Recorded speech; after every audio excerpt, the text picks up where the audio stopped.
beginning of our next heat wave here in California, US, but it's not going to be a heat wave like we're used to.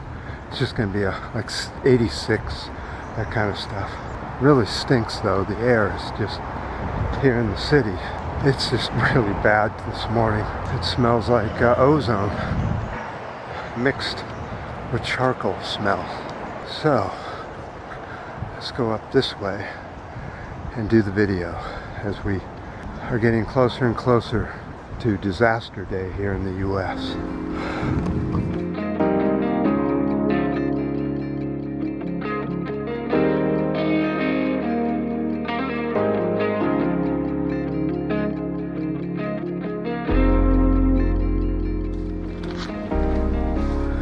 Okay, let's see if we can get this over. Let's see if we can do this.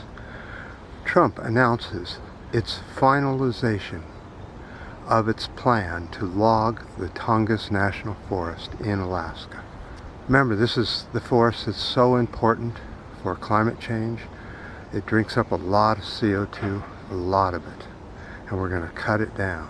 Unbelievable for a few dollars.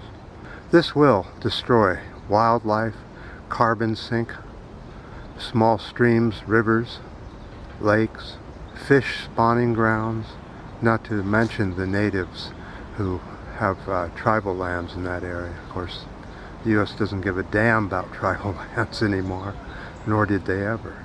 Unfortunately, there's going to be a lot of logging and a lot of road building, so the Tongass will soon look just like all the rest of the forests in the U.S. A lot of patchwork in between bits of old growth forest here and there. You know, healthy forests are our first line of defense for climate change. The Tongass that will be logged first will be 17 million acres. This will be the last old growth forest left natural. Of course, they're going to go after the old growth first. Okay, well, I hear our usual, so let's go up this way. I know of a little place we might be able to get off the beaten path. Always helps to push the button before you start talking. In 2019, the destruction of the planet was going at full tilt. Big banks lent over $2.6 trillion in destruction of the biodiversity.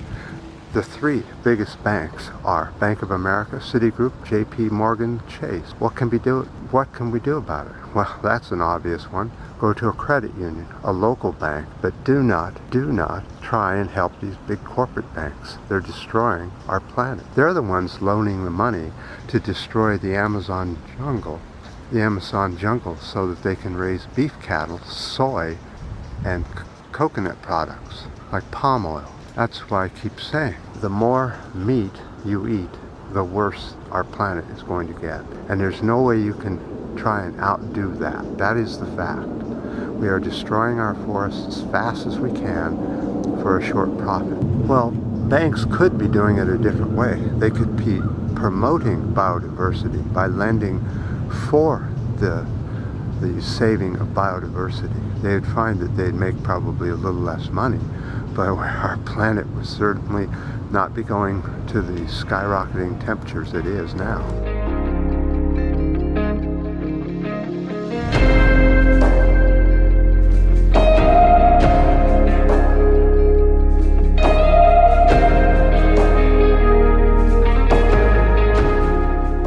The reason I'm concerned about it is because methane in the Arctic Ocean is fueling a dangerous new climate feedback loop. And if you remember, we can't shut off feedback loops very well. This is by new research out of Russia. Methane hydrates are disappearing over a large area of the Siberian areas, both in the water and on land.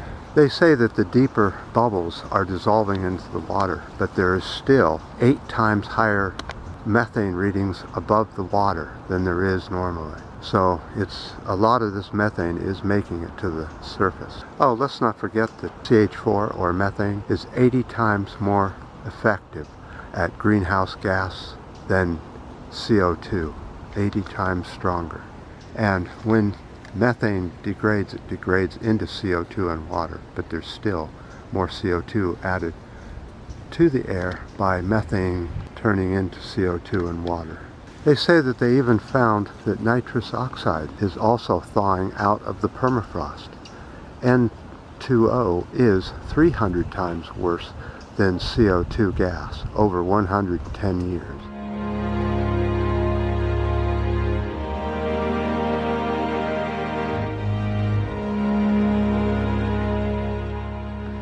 Such a drag. When you wear the mask, the glasses fog up. And the reason we're wearing the masks so much now here in San Francisco is our cases overnight went from 30 a day new cases, 80 new cases, and several new deaths. Our death count has been holding between 1 and 3 a day. I think it's about ready to rise, especially after these Halloween get-togethers with people. And then we have the New Year's and all that. I just can't imagine what the next few months are going to be like with the COVID. I listened to Dr. Fauci talk about this and how it's mutating, and about 99% of all the mutations in a flu-type virus don't mean anything in the real world. But there is a slight chance that this thing could mutate into a killer. It means it kills everybody. Now, if that happens, will you still have the Trump supporters telling us it's fake and not real and not wearing masks? You know, something I don't ever remember feeling anxiety like this from the election coming up here in the U.S. But I feel it, and it gets stronger every day. So I do these videos to try and feel better. Trying to make it a little less. I don't know if it really works or not. But I definitely do appreciate reading all your comments, your ups, your downs, your new subscribers. And until next time.